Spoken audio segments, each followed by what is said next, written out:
पुसद माहूर रस्त्यावर दुःखद अपघात, भावाचा जागीच मृत्यू, बहीण गंभीर जखमी. पुसद तालुक्याचा एक हृदयद्रावक अपघात समोर आला आहे.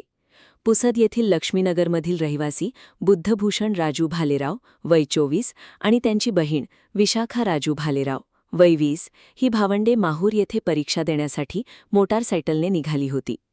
हिवरा संगम येथे एकविरा देवीसमोर रस्त्यावरून रॉंग साईड भरधाव वेगाने येणाऱ्या बोलेरो पिकअपने त्यांच्या बाईकला जोरदार धडक दिली. या भीषण अपघातात बुद्धभूषण राजू भालेराव यांचा जागीच मृत्यू झाला, तर त्यांची बहीण विशाखा गंभीर जखमी झाली आहे.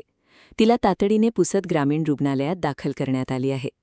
मृतदेहाचे पोस्टमॉर्टम सवर्णा ग्रामीण रुग्णालयात करण्यात येत आहे. परीक्षेसाठी निघालेल्या भावंडांवर अचानक आलेल्या या अपघाताने परिसरात शोककळा पसरली आहे. पोलिसांनी अपघाताची नोंद घेतली असून बोलेरो चालकाविरुद्ध कारवाई सुरू केली आहे. रस्त्यावर नियम पाळा, वेग नियंत्रित ठेवा, कारण एक चुकीचा निर्णय पूर्ण कुटुंब उद्ध्वस्त करू शकतो.